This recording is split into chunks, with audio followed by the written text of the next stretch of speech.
बच्चों को दुआएं, बड़ों को सलाम। फ़िज़ा है मेरा नाम। You watching morning with Fiza 24 news पर। सुबह सुबह ज़रा बात कर लेते हैं। कल रात को जो हुआ है आपको भी पता है, पाकिस्तान ने एक बार फिर भारत से शिकस्त खा ली और कोई नई बात नहीं है। अब तो ये हमारे लिए बड़ा यूज्ड हुआ है। ये खेल के मैदान की शिकस्त है, बाकी शिकस्त हम नहीं खा सकते। ये ना समझिएगा कि मैं शिकस्त किसी और से पहलू से बात कर रही हूँ। किसी तरीके से भी शिकस्त हम नहीं खा सकते, हम सब खेल के मैदान में शिकस्त खा रहे होते हैं। बड़े अफसोस की बात है। पाकिस्तान ने पहली बैटिंग की टॉस जीतकर उसके बाद जो है ना फिर बैटिंग करते हुए जो 20 ओवर्स हैं उसमें 5 विकेटों के नुकसान पर 171 रन्स जो थे ना वो स्कोर किया। उसके बाद जो है इंडिया ने जौन सा है ना 172 रन्स का जो हदफ था ना वो 19वें ओवर में ही हासिल कर लिया और 4 विकेटों के नुकसान पर हासिल कर लिया। तो आप ये देख सकते हैं कि जिन जिन लोगों ने मैचेस ये रात को देखे हैं सारे कि जो हो रहे थे इंडिया पाकिस्तान के दोनों, ये का जो मैच था इस इवेंट में हम ये दूसरी बार इंडिया से हार गए। अब ये जो इंटरेस्ट है ना लोगों का लूज़ हो रहा है। अब हमारा जो एक मेन अगर हरीफ है हम उसके ऊपर बात करें तो वो इंडिया है। आपको पता है जैसे हम हर बार कुछ ना कुछ ऐसा हो जाता है कि हम इधर खेल के मैदान में हार जाते हैं।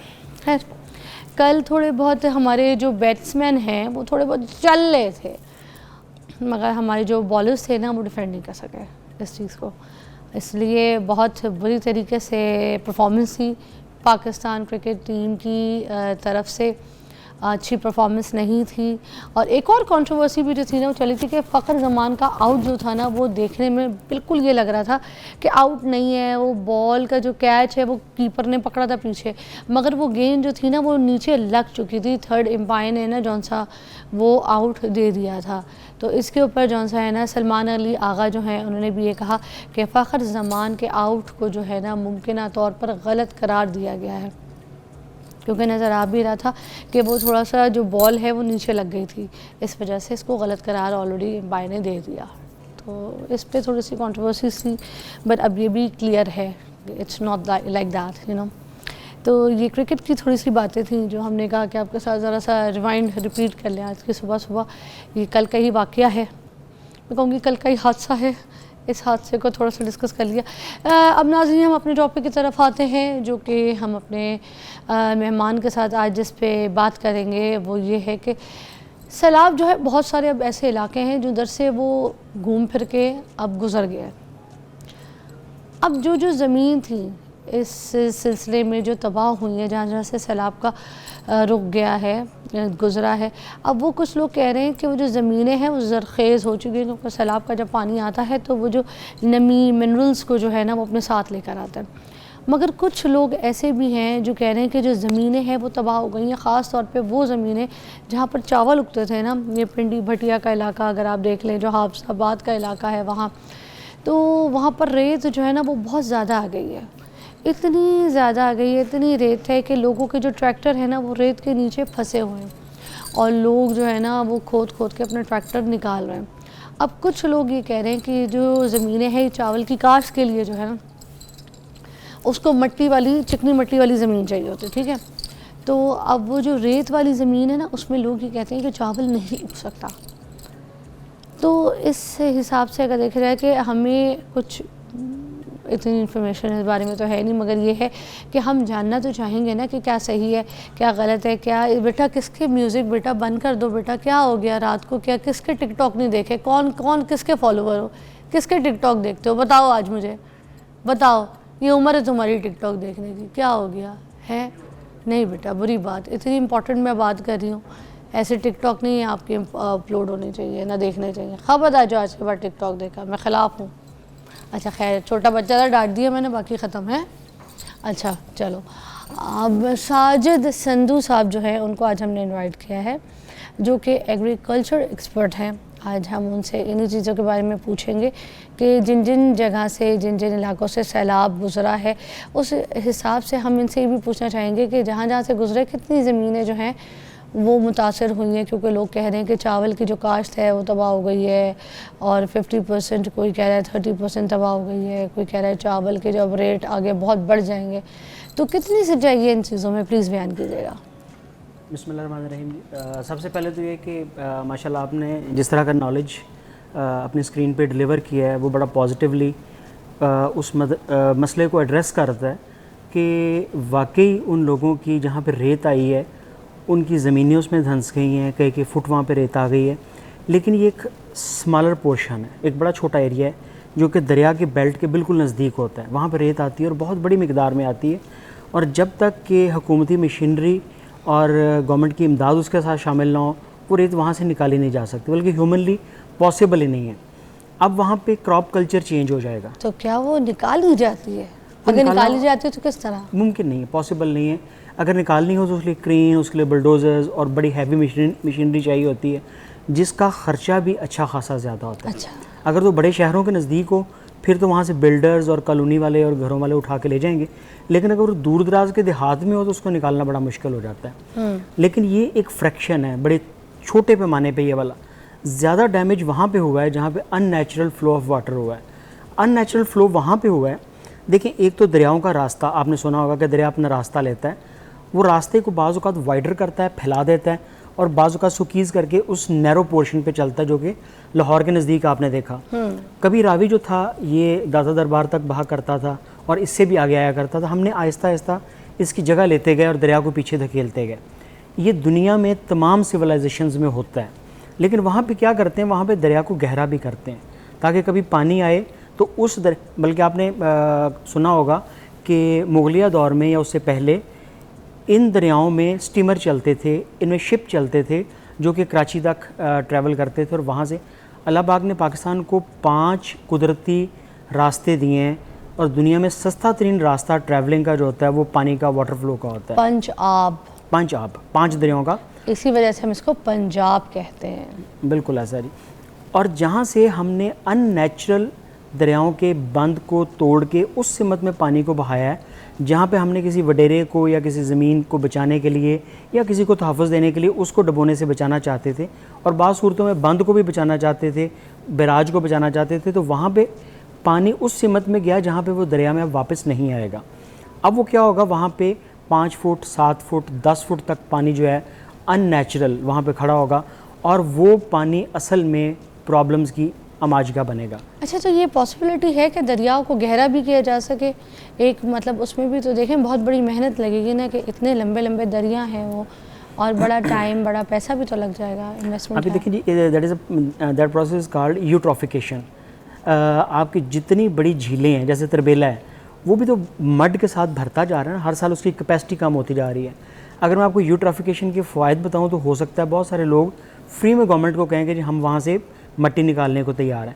आज आप लाहौर में और गिरदनवा में इजाज़त दे दें, एक नई बस्ती आबाद कर दें, तो लाहौर के नज़दीक रावी से तो कम से कम बड़े आसानी से लोग मट्टी निकाल लेंगे। और जब नहरें खोदी जाती हैं, देखिए माजी में जब यहाँ पे ब्रिटिश रूल था या उससे पहले, तो उस वक्त नहरें खोदी गई जिन्होंने कुछ दरियाओं को आपस में जोड़ा। मुझे फैसलाबाद की एग्जांपल बड़ी मज़े की लगती है। फैसलाबाद जो है, लाइलपुर जो था उस वक्त में, वो एक अननेचुरल डेवलप सिटी है जो कि माजी में कहीं मौजूद नहीं था।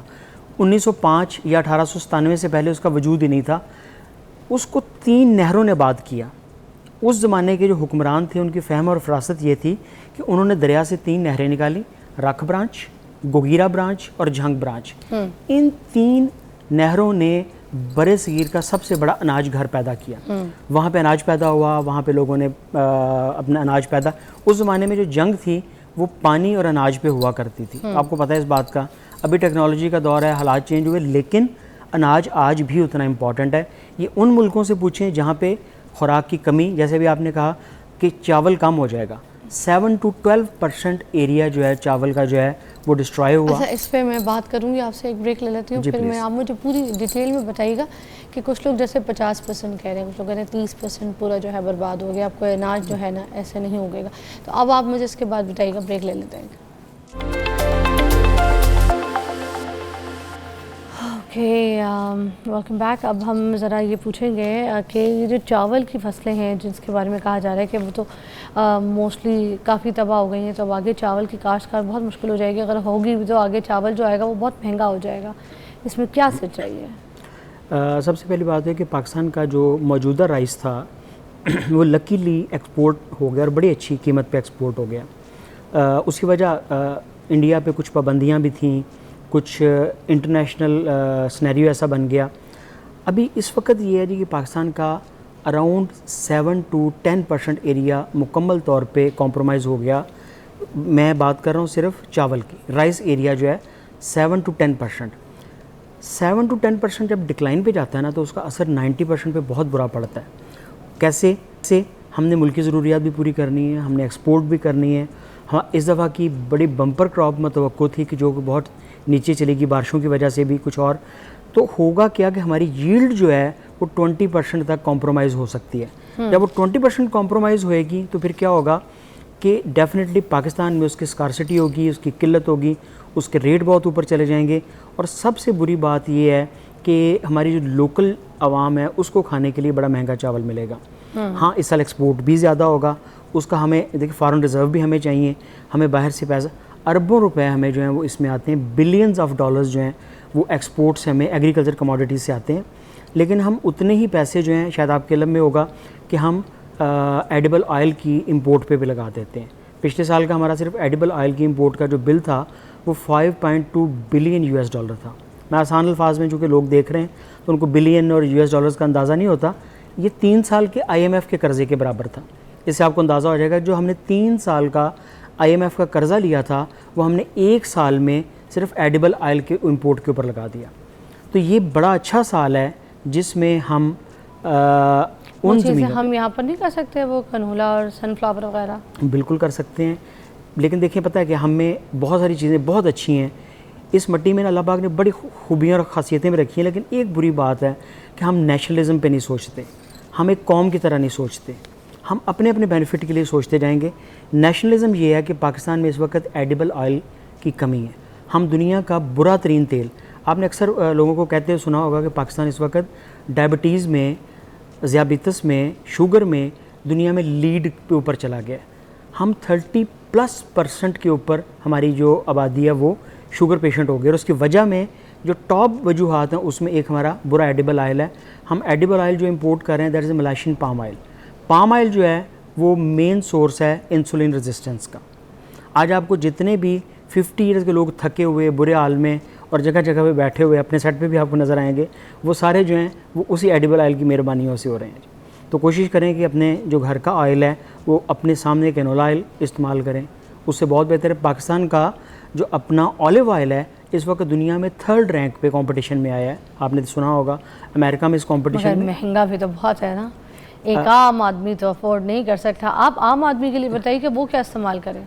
Canola is a Canadian oil जो अपना निकलवा के इस्तेमाल कर ले। अपना निकलवाए तो सबसे सस्ता पड़ता है, इससे सस्ता पॉसिबल ही नहीं है। अच्छा, मैंने अपने खेत में, मैंने खुद मैं फार्मर, मैं अपने खेत में 1 एकड़ पे लगाता हूँ।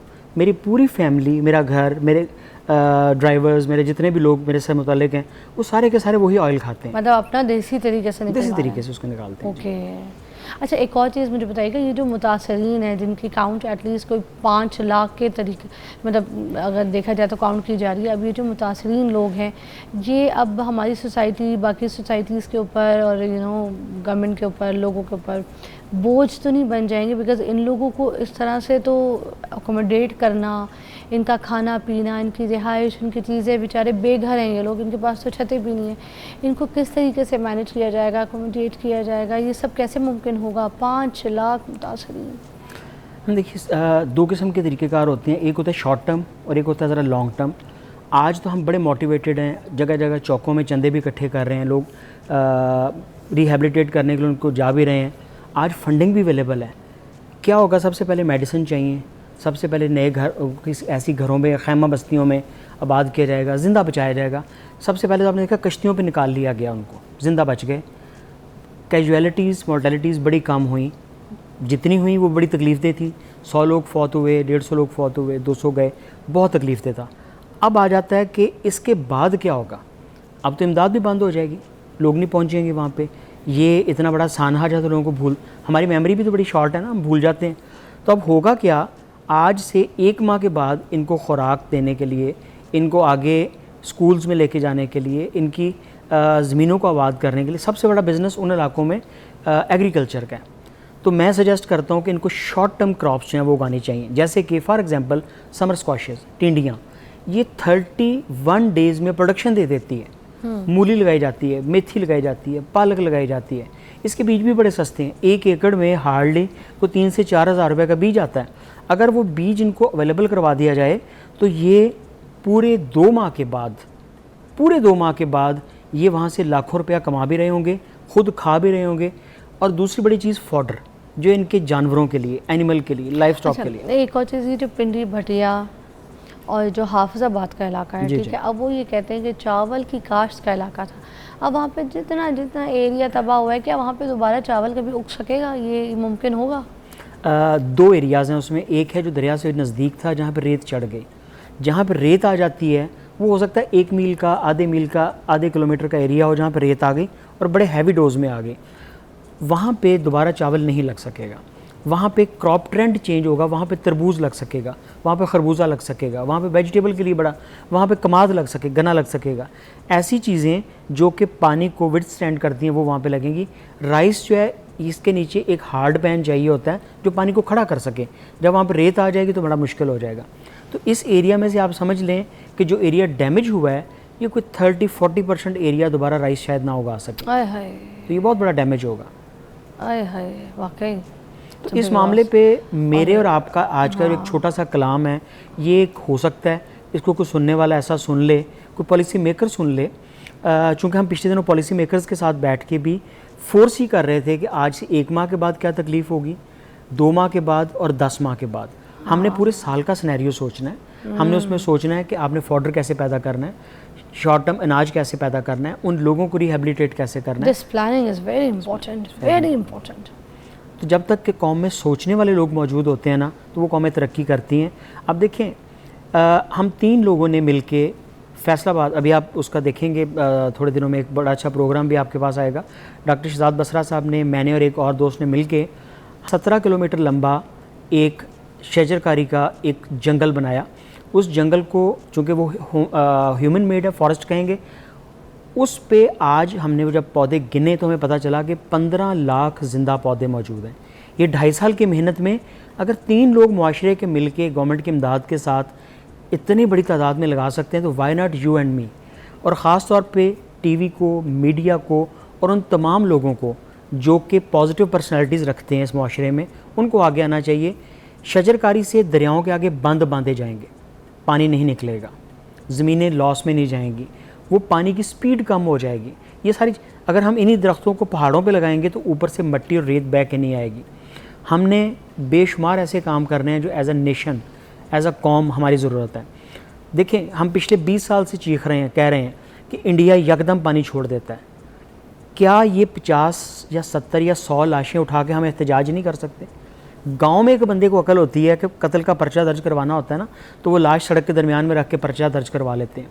आज हमारे पास वो लाशें, वो दुख, वो तकलीफ़, वो पानी मौजूद था। क्या हम इंटरनेशनल कोर्ट में इंडिया के ख़िलाफ़ नहीं जा सकते थे? क्या इंडिया हर साल जब चाहेगा कभी हमें पानी रोक के मारता रहेगा, कभी हमें पानी बढ़ा के मारता रहेगा? अब देखें, पिछले 1 साल में उसने पानी बंद रखा, हमारे दरिया सुखा दिए, हाकड़ा गायब हो गया, सतलुज ख़त्म हो गया, रावी जो था वो 0% के ऊपर आ गया। अब पानी छोड़ा है तो दोनों दरियाओं को इतना भर दिया गया कि लोग डैमेज हो गए, बताए बगैर किया गया। तो क्या हम आज अगले साल का प्लान नहीं कर सकते? और हमें ये पता है कि बार बार करता है इंडिया ऐसा, हर साल होता है, हर साल होता है। फिर भी हम रेडी रहते हैं। हमसे भी ये कहते हैं कि चलो देखते हैं इस साल कितनी लाशें हम गिनेंगे। तो हम 50 ब्रेक लाशों लेने दे मुझे जी, ब्रेक लेने दे।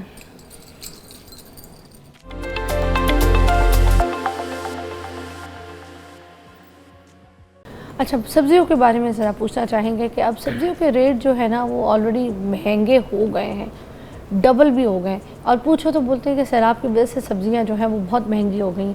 इसमें क्या वाकई सब्ज़ी इतनी तबाह हुई है कि अब सब्जियों का रेट जो है डबल और उससे ट्रिपल भी हो सकता है? देखिए जी, वही बात ना, हम अपॉर्चुनिस्ट हैं। जब हमें पता चलता है कि ईद आने वाली है तो बसों के किराए बढ़ जाते हैं, हालांकि पेट्रोल महंगा तो नहीं होता, डीजल महंगा तो नहीं होता, रमज़ान के टाइम पे राशन महंगा कर देते हैं, कर देते हैं। तो हम अपॉर्चुनिस्ट हैं। तो ये कौम में मैं भी शामिल हूँ, हम सब, हमारे इर्द गिर्द लोग भी शामिल हैं। हम अपॉर्चुनिटी से पैसे कमाने की कोशिश करते हैं, that is a negative thing. तो सबसे पहली बात तो यह है कि जो वेजिटेबल का एरिया इफेक्ट हुआ है वाकई हुआ है, लेकिन वो हुआ वही है 7 to 10%, इससे ज़्यादा नहीं। दरिया की बेल्ट में जितनी सब्ज़ी लगती थी वो डैमेज हुई, लेकिन उससे प्राइस जो थी वो 10 से 15% ऊपर जानी चाहिए थी। डबल करना गलत है, ये नेगेटिव है। और इसमें कौन कौन शामिल है? इसमें किसान से ज़्यादा आड़ती और जो एंड पे बेचने वाला। मुझे पता है कि जिस दिन मेरे फार्म पे प्याज 5 रुपये किलो बिक रहा था, तो दुकान पे फिर भी वो 40 रुपये बिक रहा था। अब अच्छा, हमने जो मिडल मैन है इसको निकाल क्यों नहीं पा रहे हम सिस्टम से? What is this? इसलिए हम इसको निकालना चाहते नहीं हैं। हाँ, इसको हम निकालना चाहते नहीं हैं। क्यों? दरमियान का बंदा स्ट्रॉन्ग इतना है कि वो लेजिस्लेशन में इन्वॉल्व है, वो कानून साजी में। जो कमज़ोर बंदा है जिसके ऊपर सारी इतना कमज़ोर है कि वो जब आवाज़ भी उठाता है तो उसको उठा लिया जाता है, तो उसको एहतजाज करने का भी नहीं पता तरीका क्या है। वो क्या करेगा? सड़क पे खड़ा होकर एहतजाज करेगा, मार खाएगा। एहतजाज का तरीका जो है वो पढ़े लिखे तरीके से, नोटेबल तरीके से एड्रेस करके करवाया जाता है। और वो कौन है? वो मिडल मैन। मिल के नहीं ख़त्म कर सकते इन सारी चीज़ों? बिल्कुल करेंगे, लेकिन जिस दिन वो करेंगे उस दिन फिर वो सुर्ख वाला इनकलाब आएगा, वो बड़ा तकलीफ दे होता है। अल्लाह ना करे पाकिस्तान में उस तरह का कभी इनकलाब आए, लेकिन जिस दिन वो आएगा वो बड़ा तकलीफ दे होगा। उसमें विलेज की कम्युनिटीज़ शहर का रुख करती हैं, उसमें फिर बेशुमार मजलूम मारे जाते हैं, बड़ी तकलीफ़ उठानी पड़ती है। तो कभी भी ऐसा नहीं होना चाहिए। इसको एक पढ़े लिखे, देखिए हमने गांव में नुमाइंदे क्यों दिए थे गवर्नमेंट ने आपको, यूनियन काउंसिल के नुमाइंदे क्यों? ताकि आपका एहतजाज ईवानों तक पहुँचाएँ। लेकिन आज वो एहतजाज की क्या कर रहे हैं? कब्रिस्तान की दीवारें पक्की करवा दें, नालियाँ बनवा दें, गांव में बिजली दिलवा दें, फ़लाँ काम कर दें। ये तो काम ही नहीं था उनका। असल काम था कि पाकिस्तान में आज अगर यूरिया जो है वो 4600 रुपये की बिक रही है और हमारे हमसाए मुल्क में 380 रुपये की बिक रही है इंडियन रुपीज़ में, पाक रुपीज़ में वो 890 रुपये की। तो 890 की और 4600 में इतना बड़ा फ़र्क है। डिफरेंस क्यों फ़र्क है इतना? और देखिए आज चूँकि एक विंडो ओपन है हमारे पास ग्लोबल विलेज की सूरत में, गूगल की सूरत में। आप गूगल करें, आपको 1 मिनट में गूगल बाबा बताएगा कि इंडिया में 890 रुपये की पाक रुपीज़ में, मैं आज सुबह चेक कर रहा था, 890 रुपये की यूरिया दस्तयाब है। फिर पाकिस्तान में और 4600 रुपये की भी सब्सिडी के बाद। पाकिस्तान में क्यों महंगी है? किस वजह से? रीज़न क्या है? यही तो पूछना है हमने, यही तो पूछना है कि वो मुनाफा कमा। आप देख लें पिछले 10 साल में, 15 साल में जो हाईएस्ट प्रॉफिट कमाने वाली पाकिस्तान में ऑर्गेनाइजेशन है वो खाद वाली कंपनी है। वो इतने मौज करने के बावजूद भी अरबों रुपए क्यों कमाती हैं? क्योंकि वो फार्मर का खून चूस रही हैं। अब इस चीज़ के ऊपर जो सोचना था या करना था वो ईवानों ने सोचना था, और ईवानों में नुमाइंदे किन के बैठे, ये मैं बड़े तल्ख फ़िक्रे बोल रहा हूँ, पता नहीं चल सकें, पहुँचेंगे मुझे लगता है, लेकिन उसके बाद मैं जहाँ पहुँचूँगा वो बड़ा मुश्किल होगा। तो माफिया जो है उसके ख़िलाफ़, और ख़ास तौर पर इस वक्त हमें लड़ना है। वेजिटेबल हम 2-2 गुना रेट पे ख़रीद रहे हैं, जब चाहता है मुर्गा और ये चीज़ें जो है 3 गुना रेट पे पहुंच जाती हैं। इनके पीछे कौन है? किसके फार्म के ऊपर से मुर्गा आना होता है तो बहुत महंगा हो जाता है, और किसकी सब्ज़ी आनी होती है तो यकदम प्राइसेस ऊपर चली जाती हैं। ये बड़ा सोचने वाली बात है। जब डिक्रीज़ होती हैं तो उस वक्त उसका फ़ायदा जो है एंड यूज़र को क्यों नहीं होने दिया जाता? इस साल मेरे अपने फार्म पे प्याज 5 रुपये किलो बिकता रहा है। क्या कभी आपको एंड यूज़र को 5 रुपये मिला? कभी नहीं मिला। वो आपको 40 रुपये मिलता रहा। हम फार्मर 5 रुपये बेच रहे हैं, एंड यूज़र को 40 रुपये। टाइम्स देखें, ये 7 to 8 टाइम्स प्रॉफिट। हम आपसे डायरेक्ट ले लिया करेंगे, डायरेक्ट ले लिया करें जी। ज़बरदस्त। Let me take a break, will be right back. या टेक अ ब्रेक।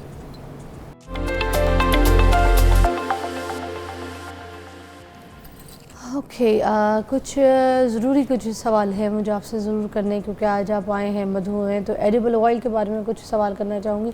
कनोला का ऑयल हो गया, या फिर आप सनफ्लावर का ऑयल हो गया, या फिर पाम ऑयल हो गया, ठीक है। इनमें कौन से ऑयल्स हैं, लाइक सरसों का तो ऑयल भी आप इसमें ऐड करें कि कौन से ऑयल जो है वो बहुत बेहतर है?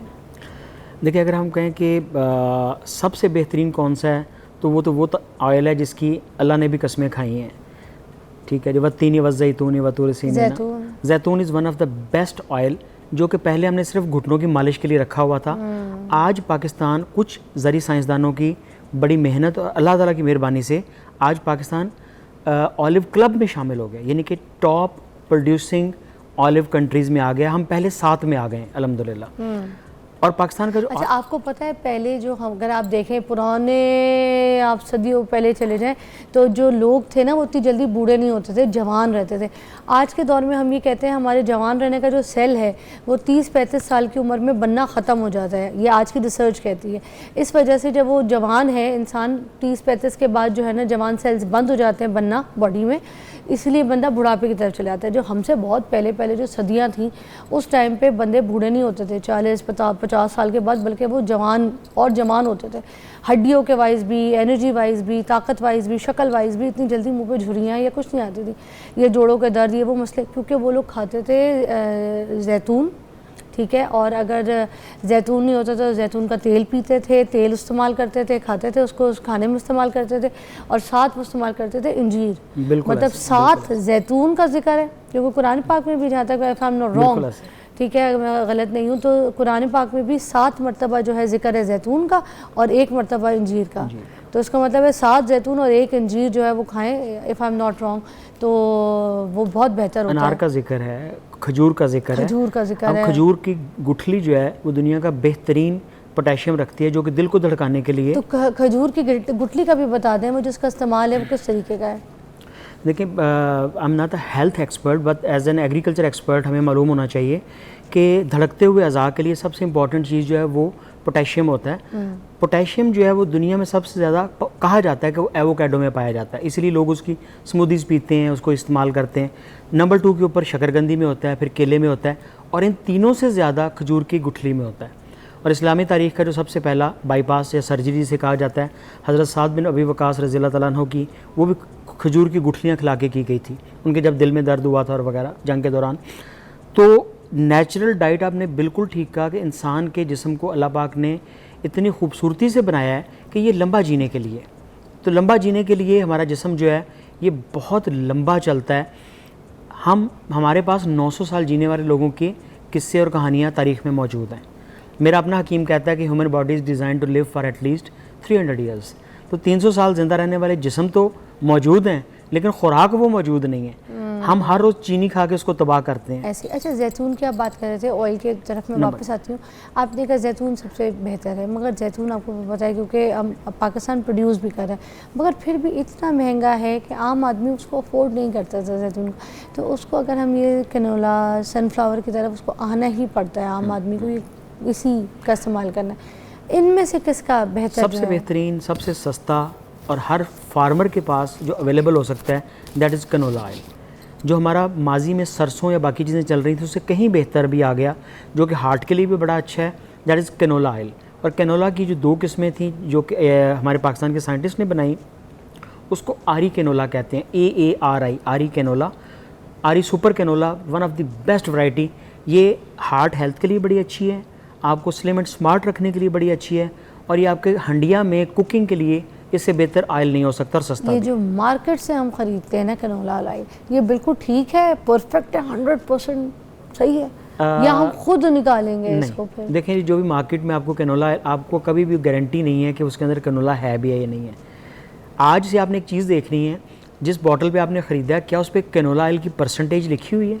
अगर नहीं लिखी हुई, इसी बॉटल के पीछे ये बिल्कुल ऐसे आपने सुना होगा माजी का एक छोटा सा, जो कहते थे ना हमने देसी घी से मिठाई बनाते हैं, तो वो आखिरी छुरी जो थी वो देसी घी में डबो के उसके ऊपर लगाया करते थे काटने के लिए, तो कहते थे हम देसी घी से मिठाई बनाते हैं। तो ये जोक के तौर पे मैं आपको बता रहा हूँ, 3 से 5% कैनोला ऑयल होगा, और बकिया वो सस्ते वाला उसके अंदर पाम ऑयल होगा, जो कि मलाइशियन पाम ऑयल के नाम से, वो 150 रुपये बल्कि 100, वो सूप बनाने में, वो साबुन बनाने में इस्तेमाल होने वाला तेल है, जो कि हमें एज ए नेशन खिलाया जा रहा है। या अल्लाह, थैंक यू सो मच, बहुत बहुत शुक्रिया। आपसे गुफ्तगू चलती रहेगी तो फिर मैं डिप्रेशन और ट्रॉमे में चली जाऊंगी, क्योंकि वो हकीकतें बयान कर रहे हैं आप मुझे कि मैं कह रही हूँ आज तक जो खाया पिया वो क्या खाया है। एक ब्रेक लेते हैं। Thank you so much.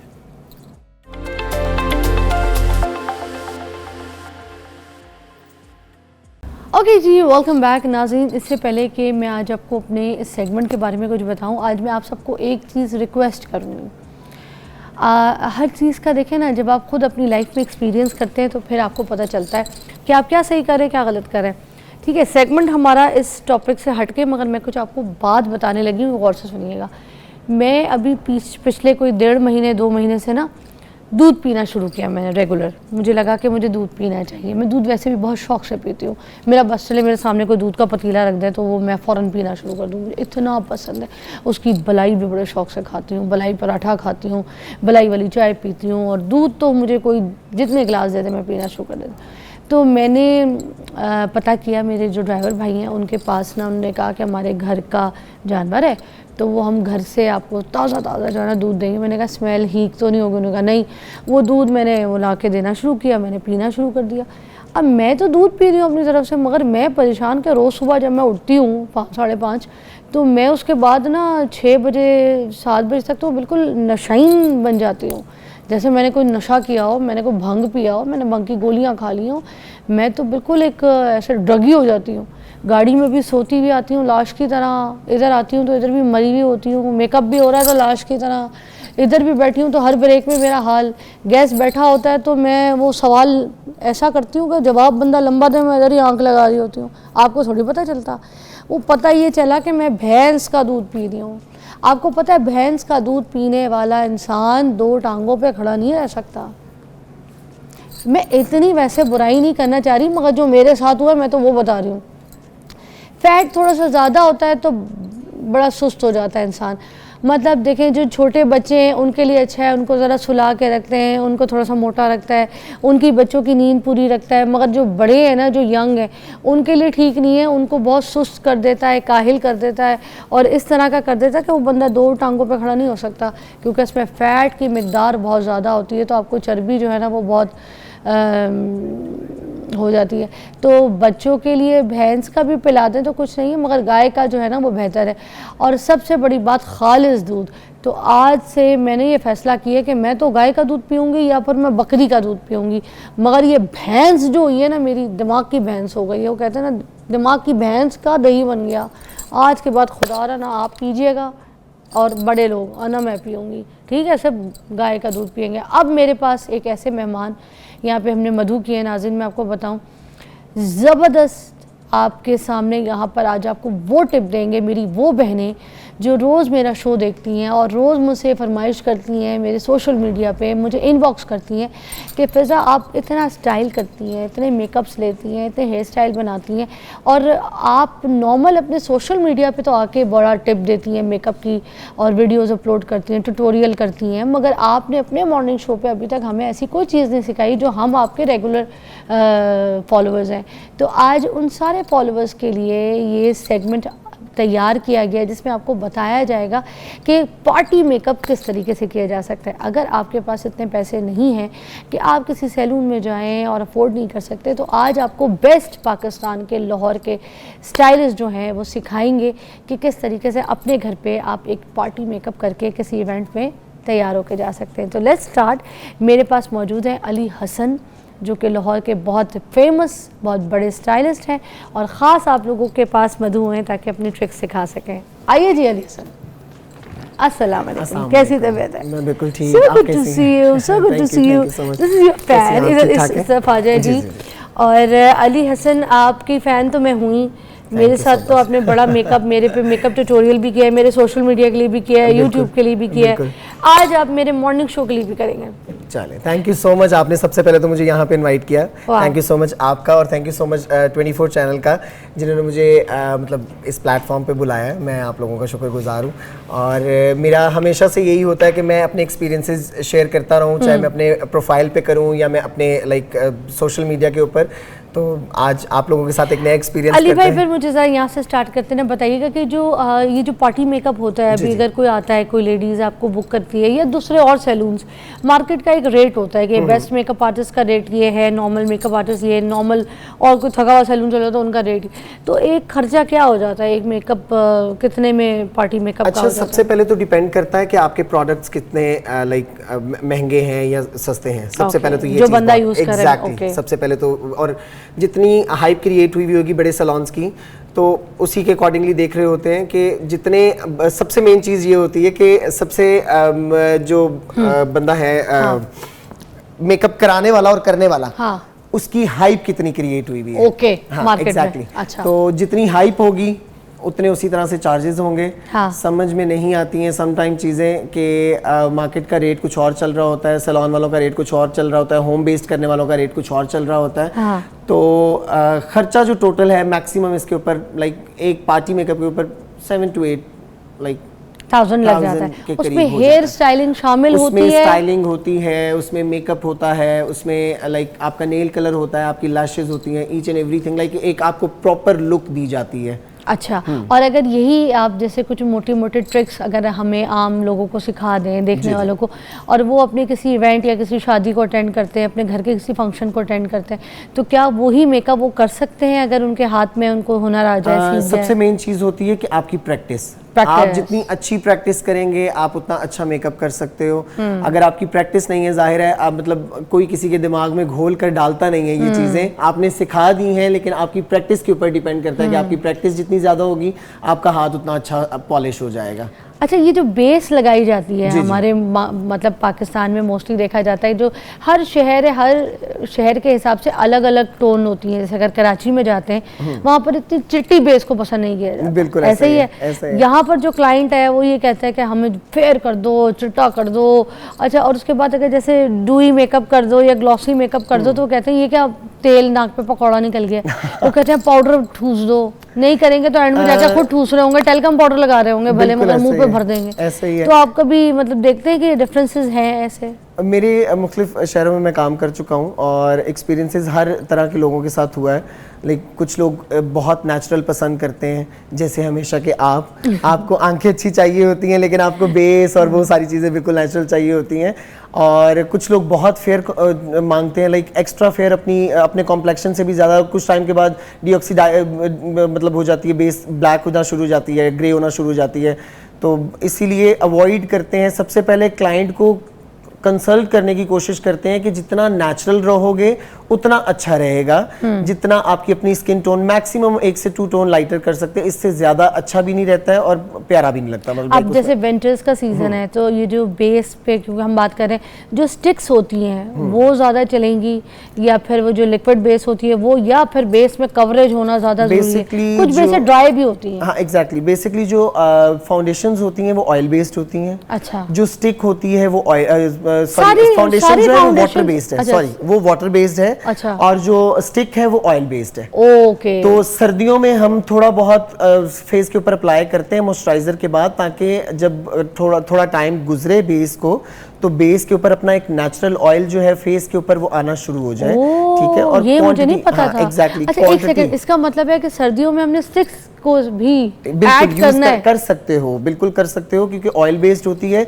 Silkie structure होता है इसका, तो फेस के ऊपर जरा अपना नेचुरल ऑयल सीबम प्रोड्यूस करता रहता है। तो पहले हम स्टिक कर लें और उसके बाद हम उसके लिक्विड ऊपर करें। फाउंडेशन हल्का सा करके और उसको बेशक आप बेक कर लें, जिस तरह से भी आपने करना है, लूज पाउडर की फॉर्म में या कॉम्पैक्ट की फॉर्म में, डिपेंड करता है आपके ऊपर। अच्छा। जो आपके फेस के ऊपर सूट करता है। अच्छा।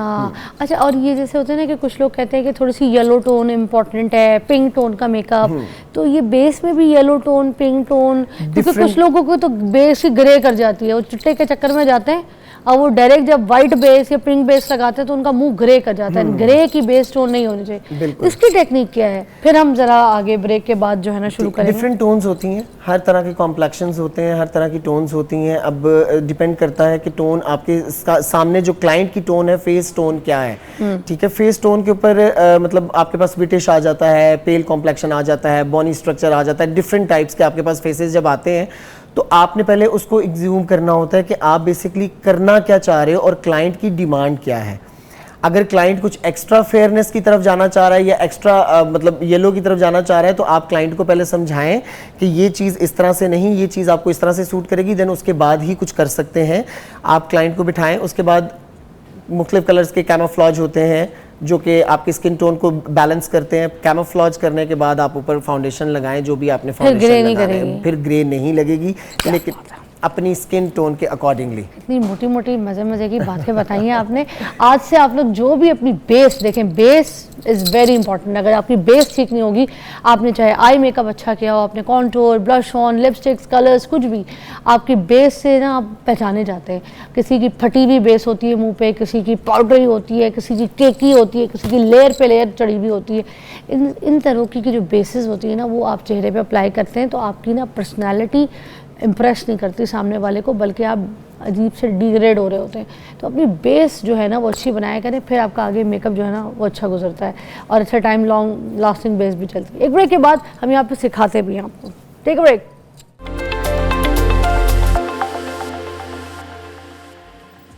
ओके जी, वेलकम बैक। और हमारे पास जो है ना मॉडल आ चुकी है, जल्दी से हम यहाँ पे आपके सामने सिखाना, आपको बताना शुरू कर देंगे कि जो सबसे पहले बेस की टेक्निक है वो अली भाई से पूछेंगे। अली भाई ये बताइएगा कि अब जैसे मॉडल तो इतनी प्यारी, इनका नाम क्या है? किंजा फरमान। किंजा फरमान, ये सब प्रिटी माशाल्लाह, एंड यू सो लकी। आज अली भाई आपको तैयार कर रहे हैं, है ना? फर्स्ट टाइम है? यस। चले जी, ये सो एक्सपर्ट, आपको मज़ा आ जाएगा। चले जी, हम ये पूछेंगे अब जैसे एक्नी पॉन्ड स्किन है, ठीक है। अब एक्नी भी छुपानी है क्योंकि दाग भी नहीं दिखने चाहिए, और थोड़ी सी उनकी स्किन टोन पेल की तरफ भी है, फेयर मगर है पेल की तरफ। अच्छा, अब हम इस तरह से करेंगे क्योंकि पेल स्किन के लिए हमें पता होता है कि हमारे पास पर्पल कलर का कंसीलर होता है, like camouflage. Exactly, purple colour का। मैंने तो पहली बार हाँ, क्योंकि वो बेसिकली हाँ बिल्कुल होता है, ऑरेंज होता है, येलो होता है, वाइट होता है, ग्रीन होता है फॉर एक्नी, लेकिन इसके लिए जो है पेल स्किन के लिए पर्पल होता है। ठीक है, पर्पल लेकिन हमारे पास पाउडर फॉर्म में है जो हम लास्ट में बेकिंग करेंगे, जिससे आपकी स्किन जो है वो फ्रेश लगने लग जाएगी, लाइक थोड़ा पिंकिश टोन में चली जाएगी, पेलनेस जितनी भी है वो सारी खत्म हो जाएगी। अच्छा। हाँ, और रही बात एक्नी की, एक्नी के स्पॉट्स रह गए हैं, लेकिन एक्नी की प्रॉब्लम अब उस तरह से नहीं है। एक्नी कहीं कहीं कोई एक दो है, लेकिन इसको हम इस तरह से कवर कर सकते हैं कि स्किन के ऊपर बेस की क्वांटिटी जितनी हैवी करते जाओगे, जितनी लेयर्स ज़्यादा करते जाओगे, एक्नी और पोर्स आपके ज़्यादा प्रोमिनेंट होना शुरू हो जाएंगे। क्वांटिटी जितनी कम रखेंगे बेस की, उतनी ही स्किन जो है वो आपकी नेचुरल लगेगी और सांस लेने में आसानी होगी स्किन को भी। ओके। अच्छा, तो फिर हम और जो प्रेप वगैरह करते हैं स्किन, वो कितनी ज़रूरत है? वो ज़रूरी इसलिए होती है, अगर तो स्किन के ऊपर मॉइस्चराइज़र, ज़ाहिर स्किन टोन, स्किन टेक्सचर किस तरह का होना चाहिए, लाइक ड्राई है। सबसे पहले तो हमें चेक करना चाहिए कि हम अपनी फिंगर्स उल्टी करके जब फेस के ऊपर रगड़ते हैं हमें फील आ जाता है कि कितनी स्मूथ स्किन है, कितनी ड्राई स्किन है। सबसे पहले तो ये पता चल जाता है। ठीक है, चेक करें, चेक करने के बाद पता चल जाता है कि स्किन अगर ड्राई है तो मॉइस्चराइज़र लगेगा, अगर ड्राई नहीं है तो हम सिंपल फिक्सर स्प्रे करेंगे फेस के ऊपर और एप्लीकेशन स्टार्ट कर देंगे। हमें ज़रूरत नहीं है कि हम प्रॉपर प्रिपेयर करें स्किन को, ऑयल्स लगाएं, ये लगाएं, वो लगाएं, ज़रूरत नहीं है। हमने अगर बेस अच्छे से फिक्स कर ली है, क्योंकि हम होम बेस्ड लोगों को सिखा रहे हैं, तो अगर जितनी अच्छे से उसको फिक्स कर लिया हमने बेस को, बस हमने उसी को देखना होता है, ज़्यादा कुछ लगाने की ज़रूरत नहीं पड़ती। तो आप क्या लगाने लगे? मैं अब सबसे पहले मॉइस्चराइजर लगाने लगा हूँ।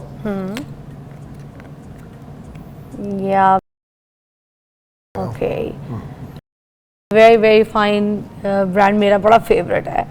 ओके, मगर आप अपने घर पे अगर कोई भी पड़ा है तो वो लगा सकती हैं आम ब्रांड। बिल्कुल, मॉइस्चराइजर होना चाहिए, लेकिन अच्छा होना चाहिए। ओके, जिसके ऊपर बेस जो है वो स्टे करे। अच्छा, बेस खराब ना हो। ठीक है, ज़बरदस्त। आपके घर पे जो भी मॉइस्चराइज़र आपको सूट करता है, उस मॉइस्चराइज़र के ऊपर आप अपनी बेस लगा सकते हैं। ठीक है, और कितने स्मूथली उन्हें देखें, कोई रगड़ रगड़ के फेस पे कोई ऐसे मसाज नहीं किया, नॉर्मली उसको एब्जॉर्ब किया है थोड़ा सा स्किन के अंदर। अप्लाई करने के बाद उसको छोड़ दें। ओके, और हल्का सा फिक्सर स्प्रे फेस के ऊपर, कोई भी किसी भी कंपनी का आप इस्तेमाल कर सकते हो। ठीक है, ये मिस्ट भी चल जाता है या नहीं? नहीं, मिस्ट नहीं, बेसिकली मेकअप फिक्सर स्प्रे जो तो होता है वो मैक का मैंने किया है, फिक्स प्लस, मैक का फिक्स प्लस किया है। और अच्छा, और ये मैक का फिक्स प्लस जो ये इन्होंने किया ना फेस के ऊपर, ये आप बाद में भी कर सकते हैं, आफ्टर, है ना? ये एग्जैक्टली, आफ्टर मेकअप भी कर सकते हो, बिफोर मेकअप भी कर सकते हो। अच्छा, अब हम लगा रहे हैं, हम आ रहे हैं फाउंडेशन की तरफ। अभी हमें ज़रूरत नहीं है कि हमको बहुत ज़्यादा कैमोफ्लेज करें, क्योंकि फेस के ऊपर इतनी प्रॉब्लम्स नहीं है। अच्छा। सिर्फ ये रेड स्पॉट्स हैं, ये हमारे बेस में ही कवर हो जाएंगे। अगर ज़्यादा कवर नहीं भी होते, थोड़े बहुत नज़र आ रहे होते हैं, तो मतलब उसमें डरने वाली कोई बात नहीं है। जैसे जैसे टाइम गुजरता है, बेस सेट होती है जैसे जैसे, तो ये अपनी जितनी भी प्रॉब्लम्स होती हैं ये सारी सॉर्ट आउट हो जाती हैं। और बेस का जो टोन है वो कैसे हम सिलेक्ट करेंगे? हाँ, वो इनकी स्किन टोन से पहला जो एप्लीकेशन करनी है पहले प्रोडक्ट की, वो आपने अपनी स्किन से एक टोन डार्क करनी है ताकि आपकी जितनी प्रॉब्लम्स हैं सिर्फ आप उनको कवर कर सको। अच्छा, आप बेस अभी जो लगा रहे हैं बिल्कुल लाइट पतली बेस नॉट्स की लगा रहे हैं। बिल्कुल। और नॉट्स में आप अपना शेड खुद देख सकते हैं कि आपकी स्किन से एक टोन डार्क कौन सा शेड है, ऐसे ही है? जी जी बिल्कुल। ओके, इनको अभी लग रहा है का थोड़ा सा डार्क शेड, सो दैट उनकी जो स्किन प्रॉब्लम्स है वो खुद ही दब जाएगी। बिल्कुल, कुछ टाइम के बाद जैसे ही बेस सेट होना शुरू होगी, हाँ, स्किन के ऊपर जितनी भी प्रॉब्लम्स हैं वो सारी ठीक हो जाएंगी, नजर आना बंद हो जाएंगी, कम हो जाएंगी। अच्छा, जो डार्क टोन आपने बेस लगाई है इसमें हल्का सा ब्राउनिश शेड की तरफ बिल्कुल, है ना? बिल्कुल, ब्राउन और पीच का मिक्सचर ब्राउन है, एंड पीच, ये ताकि स्किन टोन भी खराब ना हो।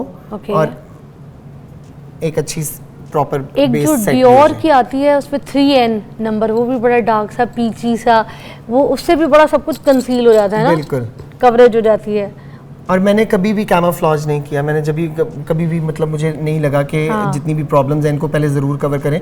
हमेशा आप मतलब अगर आप अपनी बेस की लेयर बहुत ज़्यादा नहीं करना चाहते तो पहले एक डार्क बेस की एप्लीकेशन करें, देन ऊपर जो है वो थोड़ी नेचुरल बेस की एप्लीकेशन करें और देन उसको फिक्स और इतनी हैवी कवरेज वाली बेस नहीं ली है उन्होंने, आप ये भी देख लें कि उन्होंने बिल्कुल लाइट कवरेज वाली बेस ली है। जैसे जिंजर का शेड होता है ना, नार्स में अगर कुछ ना मिले तो मुझे लगता है जिंजर भी लगा सकते हैं, वो जो बिल्कुल कंसीलर में आता है, कंसीलर में आता है, बिल्कुल ऐसे ही वो भी पीच और इसी ब्राउन शेड का है ना? ऐसा ही है, वही वाला कलर लग रहा था मुझे, जैसे उसी टाइप का। आपने अब ये टोन आपको समझाई जा रही है कि आपने बेस किस तरीके से अपनी बनानी है।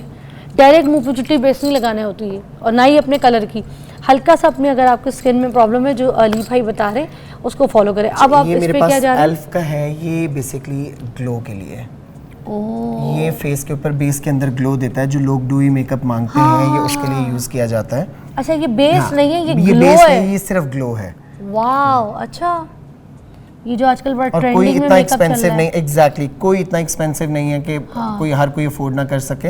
हाँ, इसकी एप्लीकेशन की, अच्छा, और मैंने 2 टोन्स मिक्स की हैं, एक ब्राउन की और एक थोड़ी फेयर की, उनको मैंने इक्वल करके इक्वली मैंने फेस के ऊपर टैप करना शुरू कर दिया। इसके साथ बिल्कुल, इसी के साथ ही सारे फेस पे अल्लाह, इतना आसान नहीं होता बेस बनाना। आप यकीन करें, मुझे इतने साल हो गए, मैं अभी तक अली भाई के पास जाती हूँ, कभी बेस सीखने, ऐसे ही कितनी बार सीखने आई हूँ। बिल्कुल बिल्कुल बिल्कुल, कभी सर्दियों की बेस सीखने आती हूँ, कभी गर्मियों की। अली भाई यही सोचते होंगे कि बार बार इसको सर्दी गर्मी की बेस मिक्स क्यों हो जाती है। भाई ये बड़ी प्रैक्टिस वाला काम है, ये बड़ी टेक्निक वाला काम है, और बड़ी बात है, ये कोई मेकअप आर्टिस्ट अपनी टेक्निक नहीं बताता, ये लाइव आके आपके लिए अपनी टेक्निक जो है शेयर कर रहे हैं। अच्छा, हाँ, शाइन आ रही है। हाँ, क्वांटिटी कम, बिल्कुल क्वांटिटी जितनी कम होगी उतनी स्किन जो है वो टाइम के साथ साथ सेट होती जाएगी। अच्छा, लोग मेरे पास अक्सर मेकअप के लिए क्लाइंट्स वगैरह आते हैं, आप यकीन करें मुझे सबसे ज़्यादा प्रॉब्लम इसी चीज़ से होती है कि अगर किसी के फेस के ऊपर स्कार्स भी हैं तो लोगों की डिमांड होती है कि स्कार्स ख़त्म कर दें। मैं हमेशा लोगों को कहता हूँ कि मैं मेकअप आर्टिस्ट हूँ, मैजिशियन नहीं कि मैं बस कोई जादू की छड़ी है मेरे पास कि मैं जो आप लोग मुझे कहेंगे मैं फ़ौरन से वो कर दूंगा। बेसिकली आप अपनी प्रॉब्लम्स को लाइट कर सकते हो मेकअप के दौरान, आप उनको ख़त्म नहीं कर सकते। वो तो एक नेचुरल चीज़ है, वो तो आपकी स्किन के ऊपर रहनी ही रहनी है। तिल तो बड़ा खूबसूरत लगता है, मैं तो तिल अगर बेस से छुप जाता है मैं दोबारा पेन से बनाती हूँ। इट्स वेरी ट्रेंडिंग ना। बिल्कुल ऐसा ही है, बिल्कुल। अच्छा, अब मेरे हिसाब से बेस थोड़ी सी हमें डार्क लग रही है, लेकिन वो हम कंसीलर्स वगैरह के साथ सेट कर लेंगे। अगर मेरे बेस डार्क है तो कोई मसला नहीं है, कंसीलर से हम उसको कंसीलर के साथ हम उसको हाईलाइट कर लेंगे। ओके, अब कंसीलर हमने कितना लाइट टोन लिया, मतलब कितने लाइट पे गए? आपकी बेस से 2 स्टेप लाइटर है ये। अच्छा, आपकी बेस से बस कितना? 2 स्टेप लाइटर है। 2 स्टेप लाइटर, एग्जैक्टली, बहुत ज्यादा लाइटर करने की जरूरत नहीं है। बहुत ज्यादा लाइटर नहीं, 2 स्टेप लाइटर आपका ये जो बेस से है ना, आई के नीचे जो आपने शेडिंग करनी है वो कंसील करने। अच्छा, मैं थोड़ा सा ब्रेक लेती हूँ, ब्रेक के बाद हम आपकी तरफ आते हैं, क्योंकि हमें कंसीलर को थोड़ा सा सुखाना भी पड़ता है। बिल्कुल, वो फौरन गीला गीला नहीं लगाते। ये मैंने सारी चीजें अली भाई से सीखी थी, तो ये देखिए मुझे याद है ना। बिल्कुल ऐसा ही है। तो ये थोड़ा सा ड्राई होगा, उसके बाद आपके सामने ब्लेंड करेंगे। हाँ, ब्लेंड और कर लेंगे। अभी लिक्विड वाला लगा रहे हैं, मैं लिक्विड ब्लश ऑन कर रहा हूँ बीच में, ताकि मुझे मुझे मतलब एक तो बेसिकली ये सब करने के बाद ना आपका मेकअप बहुत क्विक हो जाता है। ओके एक ब्रेक लेते हैं अली भाई, उसके बाद आपका ये टेक्निक हम लोगों को दिखाते हैं, क्योंकि यही मुश्किल है कि इसको ब्लेंड कैसे करेंगे। क्योंकि देखिए मुंह पे सब कुछ 3 4 5 6 शेड वाइट, ग्रे और नहीं ग्रे तो नहीं, वाइट, ब्राउन, पीच और पिंक सब कुछ आ गया है। अब इनको ब्लेंड कैसे करना है ये आप देख के डर रहे हैं, मगर यही टेक्निक है, यही सीखना है, आजकल यही ट्रेंडिंग है। ब्रेक के बाद मिलते हैं।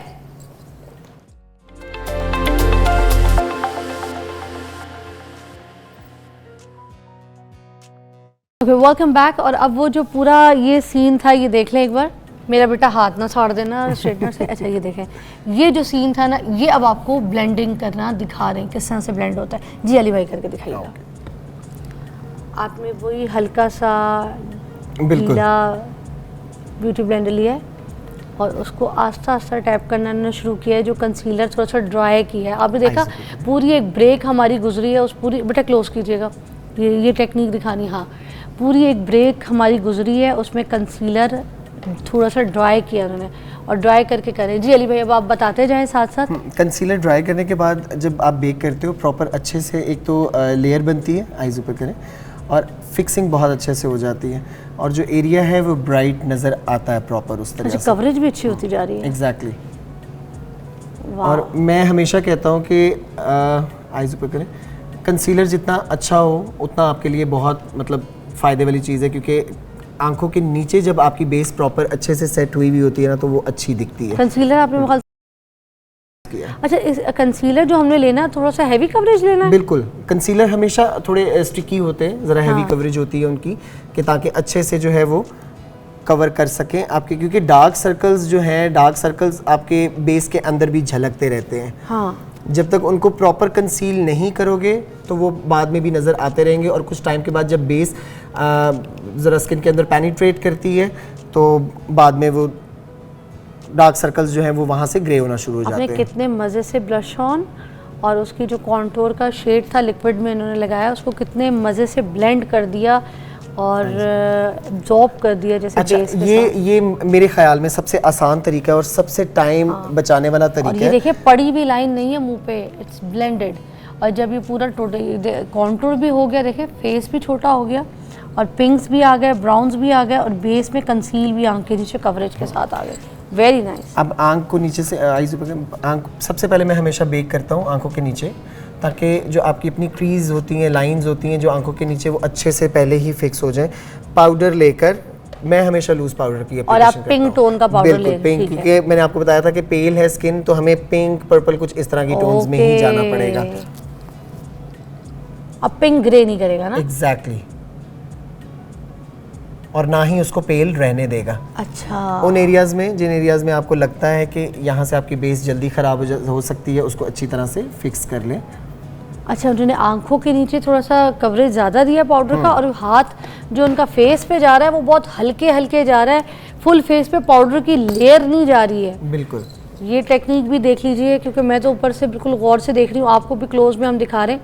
ये देखें आंखें, बेटा तू मेरा हाथ छाड़ेगा। ये देखें, दिख रहा है इधर उन्होंने बेकिंग ज़्यादा की है, मगर बाकी जो पफ लेके गए हैं वो बिल्कुल लाइटर टोन के साथ। एक ब्रेक ले लेते हैं, दूसरी तरफ भी हम आपको करके दिखाते हैं जैसे आपको ये सिखाया है उसी तरह। लाफ लाइंस की तरफ देखें, वो पाउडर कर रहे हैं, मगर वो जो कॉन्टूर वाली जगह है ना उसको इतना वो नहीं पाउडर कर रहे। एक ब्रेक के बाद आपको दोबारा इसका रिजल्ट दिखाते हैं।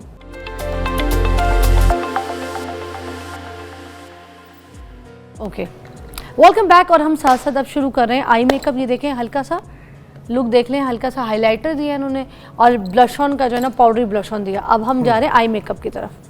अच्छा, मैं हमेशा ट्रांजिशन कलर एक एप्लीकेशन करते ही करता हूँ। ओके, आई मेकअप जो ब्राउन्स के साथ होता है, एग्जैक्टली बिल्कुल लाइट वन शेड वाला मेकअप देखे ना। हम इसका लिपस्टिक का लुक दिखाएंगे क्योंकि टाइम बिल्कुल हमारा ख़त्म हो रहा है, क्योंकि आज हमारा शो स्पेसिफिकली बेस के ऊपर था और बेस के ऊपर कोई भी वन शेड भी अगर आप ऐसे ट्रांजिशन शेड दे देते हैं तो it's enough to just carry anywhere you are going in office, या कोई ऐसे आप पार्टी में भी जा रहे हैं तो ऐसे ट्रांजिशन शेड को कितने फ्लफी ब्रश के साथ जो है ना वो मर्ज कर रहे हैं, ब्लेंड कर रहे हैं। दोनों आंखों पे कर दें।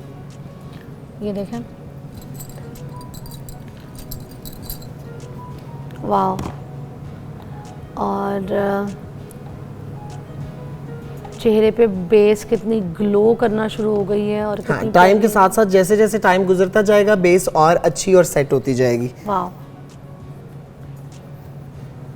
पीच और स्किन कलर का शेड दोनों मिक्स करके वो आंख पे लगा रहे हैं, एक कलर नहीं उठाया उन्होंने। मेकअप आर्टिस्ट की टेक्निक्स होती हैं बड़ी, मैं ये आंख से अभी देख रही हूँ, ब्राउन और एक पिंक शेड जो है ना दोनों को मिक्स करके। और अब हम लिपस्टिक पे आते हैं और श्योर। बस इसके ऊपर आप हल्का सा मस्कारा कर लें, लैशेस लगाना चाह रहे हो तो लैशेस लेंस लगाइए तो लेंस के साथ वैसे ही मेकअप वैसे ही अच्छा हो गया। ओके, और डस्ट ऑफ कर लें। ओके, लिपस्टिक पहले कर लेते हैं फिर हम मस्कारा कर लेंगे। अच्छा, मेरे पास सबसे जो मेन चीज़ है जो मस्कारा अगर आपके पास है मुझे दे दे, मैं लगाती हूँ। हाँ ज़रूर ज़रूर ज़रूर, ये पड़ा हुआ है मस्कारा। ओके, ब्रांड भाई यूज करता है भाई। आंखें खोलिए।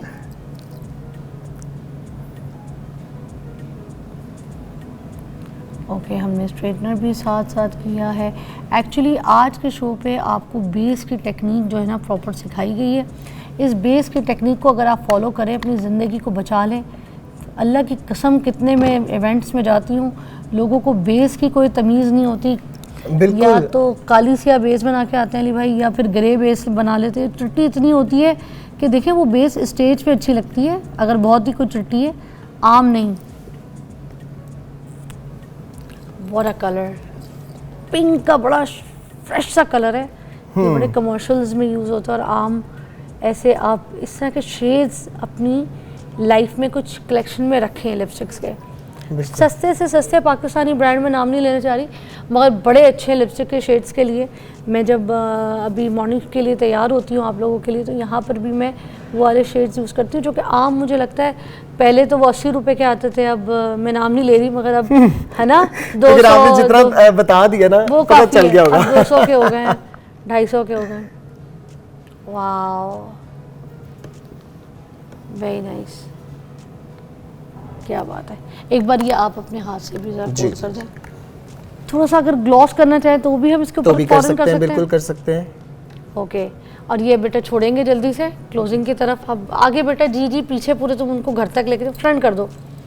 कभी तुम मेरी नहीं सुनोगे, आखिरत में भी नहीं सुनोगे। ये फ्रंट कर दो मेरा बच्चा फैजी, मेरा बच्चा। ये गले में जो इश्क लिखवाया है ना तुमने, तुम्हारे हलक में घुस जाएगा। ये लो, हाँ मेरा बेटा, चल मेरी प्यारी गुड़िया। गुड़िया को तैयार कर दिया, बहुत प्यारी लग रही है। और मैं अब उसको सीधा करके तैयार करने लगी हूँ। ओके, अब हम ज़रा दिखाते हैं, ठीक है। All right, done. Okay,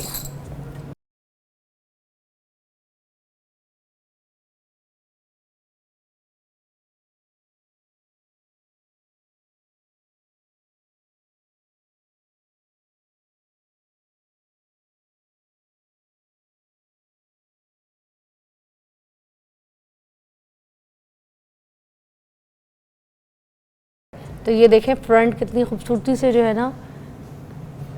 wow, Ali भाई ये वाला भी पोर्शन आप ही सेट कीजिएगा। ओके, मैं कर लेता हूँ। प्यारी लग रही है। वाओ, बेस चीज़ें सब अब स्मूथ और होती जा रही हैं वन लाइन पे। और कितना पतला बेस बनाया है, कितना एग्जैक्टली। जैसे जैसे टाइम गुजरेगा आपकी प्रॉब्लम्स भी नजर आना बंद हो जाएंगी और आपको फील भी नहीं होगा कि आपने कुछ बहुत हैवी मेकअप किया हुआ है। क्योंकि सबसे मेन चीज़ यही होती है कि आपकी मेकअप की क्वालिटी, और सबसे मेन चीज़ आपके मेकअप की जो है लेयर्स आपकी बेस की, इनको कम से कम होना चाहिए। जितना कम होगा आपकी स्किन उतना इजीली सांस ले सकेगी। और अगर स्किन सांस ले रही है तो इट्स मीन कि आपका मेकअप लॉन्ग टाइम चलने वाला है। अगर स्किन का सांस बंद कर दिया आपने तो फिर मेरा नहीं ख्याल कि आपका मेकअप 1 घंटा भी चलेगा। ये बहुत प्यारी लग रही है, वेरी नाइस। आइए, ना तो हैवी है ना कुछ है, इधर खड़े हो जाए। बहुत प्यारा ड्रेस है और बहुत प्यारा मेकअप है और बहुत अच्छी लग रही है। अब इनको क्लोज कर ले ताकि ये जो मेकअप लुक है ये एग्जैक्टली क्लोज में दिखा सकें। कितना खूबसूरत सा मेकअप है, दिखाइए जी। ब्यूटीफुल। आप जरा पोज मारे मेकअप का, ब्यूटी वाले पोजेस। सारे कैमरे आपके घर लेके जाने बोले। अब खूबसूरत ब्यूटी पोजेस जो है ना आपने मारने यहाँ पे, ठीक है। चले जी, फैशन पोजेस। वाह, बहुत अच्छी लग रही है बेस अली भाई, बिल्कुल सेटल मेकअप, you. टोन कितनी प्यारी आई है मेकअप की, और ब्लैक के साथ पिंक बड़ा अच्छा जा रहा है। बिल्कुल, मैंने इसीलिए थोड़ा ब्राउन्स और पिंक की टोन ही रखी है ताकि आपका जो बेसिकली ब्लैक के साथ इसी तरह की टोन्स ही अच्छी लगती ये हैं। देखिए कितना अच्छा लग रहा है, और वन ट्रांजिशन एक शेड जो है ना, बिल्कुल अच्छा देखें उससे कितना एक लुक इनहांस हुआ है। Very nice, thank you so much Ali भाई, Thank you so I much loved जी। It Thank you and so much, thank you thank so you so much much. आपका भी, और आई होप आपको ये बहुत अच्छा लगा होगा। इसी तरह से मज़ीद आपको टिप्स देते रहेंगे, सिखाते रहेंगे, देखते रहिए मॉर्निंग विद फिज़ा। खुदा हाफिज़।